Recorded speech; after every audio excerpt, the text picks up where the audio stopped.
Hello guys, welcome back to our YouTube channel. তো 31 August ALP CBAT যে psychological টেস্টটি reschedule হওয়ার পরে যে এক্সামিনেশন হলো তার অ্যানালিসিস, ঠিক আছে, কাট অফ কিরকম যেতে পারে সেই ব্যাপারটা কিন্তু তোমাদেরকে জানাবো, ঠিক আছে, টি স্কোর সম্পর্কেও ব্যাপারটা জানাবো। কিন্তু তার আগে কিছু ইম্পর্টেন্ট অ্যানালিসিসগুলো তোমাদেরকে জানতে হবে যে 15ই জুলাই যে সাইকোলজিক্যাল টেস্ট হয়েছিল এবং 31শে আগস্ট যে সাইকোলজিক্যাল টেস্ট হয়েছিল এর মধ্যে যে বেসিক ডিফারেন্সটা যদি আমরা দেখি, তো দেখো ইন্টারফেস এবং প্যাটার্ন যদি পরীক্ষা আমরা খেয়াল করি তাহলে দেখবো 15ই জুলাইতেও ঠিক যেরকম ইন্টারফেসে পরীক্ষা হয়েছিল, যেই ব্যাটারিগুলো ছিল 31শে আগস্টও কিন্তু ঠিক সেই ইন্টারফেসে পরীক্ষা হয়েছে, সেই প্যাটার্নগুলোতেই পরীক্ষা হয়েছে, ঠিক আছে।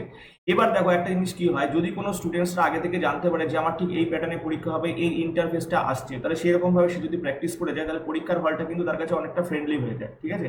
তো যেটা কিন্তু 15ই জুলাইতে কিন্তু এটা আগে থেকে প্রেডিক্ট করা সম্ভব ছিল না যে কি ইন্টারফেসে এক্সামিনেশন আসবে। তো এই ছাত্ররা কিন্তু অনেক টাইম পেয়ে গেছিল, যাদের 31শে আগস্ট পরীক্ষা হলো তারা কিন্তু অনেকটা টাইম পেলো যে কোন ইন্টারফেসে পরীক্ষা হবে এবং সেভাবে নিজেকে প্রস্তুত করার জন্য কিন্তু অনেকটা টাইম পেয়েছে। তো সুতরাং সেইভাবে যদি আমরা দেখি তো 15ই জুলাই থেকে কিন্তু 31 আগস্টে যারা পরীক্ষা দিয়েছে, যারা সিরিয়াস ক্যান্ডিডেট, তাদের কিন্তু পরীক্ষা অনেক ভালো হয়েছে। নেক্সট হচ্ছে যদি ডিফিকাল্টি লেভেল দেখি, ডিফিকাল্টি লেভেল কিন্তু একই, ঠিক আছে, কেননা একই রকম প্যাটার্নে পরীক্ষা হয়েছে, বরঞ্চ বলতে পারো ডিফিকাল্টি লেভেল একটু ডাউন 15ই জুলাইয়ের তুলনায়। কারণ কি, একই প্যাটার্নে পরীক্ষা হয়েছে, সমস্ত ব্যাটারি একই রকমের ছিল। তো সেই ব্যাটারিগুলো প্র্যাকটিস করার জন্য অনেকটা টাইম, প্রায় 1.5 মাস টাইম পাওয়ার পরে কিন্তু সেই প্যাটার্নটা প্র্যাকটিস করে যাওয়ার পরে কিন্তু ডিফিকাল্টি লেভেল 15ই জুলাইয়ের প্রথম ফেস করার তুলনায় কিন্তু তাদের কাছে ডিফিকাল্টি লেভেলটা অনেক ইজি হয়ে গেছিল, ঠিক আছে। এবং কাট অফের কত দিক থেকে আমরা দেখি তাহলে পরে দেখতে পাবো যে 15ই জুলাই থেকে কিন্তু 31 আগস্টে যারা এক্সামিনেশন দিয়েছো, যদি 31 আগস্টের জন্য রেল আলাদা করে টি স্কোর করে তাহলে কিন্তু কাট অফ বেশি যাওয়ার সম্ভাবনা আছে। এবার টি স্কোরের ব্যাপারটা এখন এমন একটা পজিশনে এসে দাঁড়িয়েছে, রেল কিন্তু ক্লিয়ারলি বলছে না যে শিফট ওয়াইজ টি স্কোর করবো কিনা। শিফট ওয়াইজ টি স্কোর করা অবশ্যই দরকার, কারণ না হলে মানে কি হবে, 31 আগস্টে যারা পরীক্ষা দিয়েছে তাদের কিন্তু মার্কস অনেকটা ভালো আসবে 15ই জুলাইয়ের তুলনায়। এর ফলে কি হবে, 15ই জুলাইতে যাদের পরীক্ষাটা একটু খারাপ হয়ে গেছে সেই তুলনায় কিন্তু 31 আগস্টে যারা এক্সামিনেশন দিয়েছে তারা অনেকটাই অ্যাডভান্টেজের জায়গায় থাকবে, যদি না শিফট ওয়াইজ টি স্কোর আসে তাহলে। এখন বাদবাকি ডিসিশনটা রেলের উপরেই আমাদেরকে ছাড়তে হবে। এবার আমরা দেখে নেব যে এই যে 31 আগস্টে যে এক্সামিনেশন হলো তার প্রবাবল স্কোর, ঠিক আছে, কোন ব্যাটারিতে কত নাম্বার স্কোর পেলে মোটামুটি তুমি সেফ। তো দেখো figure finding A 24 number of question ছিল, 24 নাম্বার অফ কোশ্চেন। এবার যদি আমরা ফিগার ফাইন্ডিং বা মেমোরি টেস্টের কথাটা বলি, দেখবো যে কোশ্চেন প্যাটার্ন মানে কোশ্চেন যেটা এসেছিল, যেটা তোমাদেরকে প্রথমে দেখতে হয়, দেখে মেমোরাইজ করতে হয়, সেটা কিন্তু খুব ইজি ছিল। কিন্তু যে আনসার করতে হবে, যে আনসারের যে অপশনগুলো, সেই অপশনগুলো কিন্তু অনেকটা ক্লোজ ছিল। তো সেটাকেও যদি আমরা দেখে নিই, ঠিক আছে, তাহলে পরে কিন্তু ফিগার ফাইন্ডিং এর জন্য তোমার মোটামুটি যদি 70 অ্যারাউন্ডিং স্কোর পাও তাহলে কিন্তু তুমি সেফ স্কোরে রয়েছো।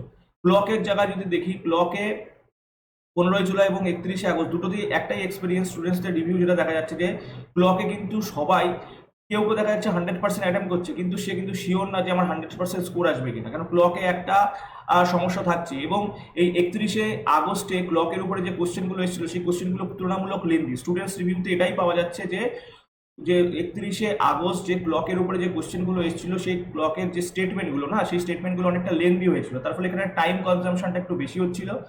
এই জন্য কিন্তু ক্লকে কনফিডেন্টলি 20-তে 20 এর করতে পেরেছে এরকম স্টুডেন্টসের সংখ্যা কম।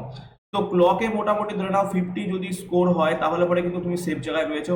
হিডেন কিউবে চলে আসবো, হিডেন কিউব এই যা পোর্শনটাতে, এই ব্যাটারিতে 38 যদি তোমার স্কোর হয় তাহলে মোটামুটি তুমি কিন্তু সেফ স্কোরে রয়েছো। যারা 31শে আগস্ট পরীক্ষা দিয়েছো তাদের জন্য আমি বলছি। এবার পিকচার পজিশন এই ব্যাটারিতে 60টা কোশ্চেন থাকে।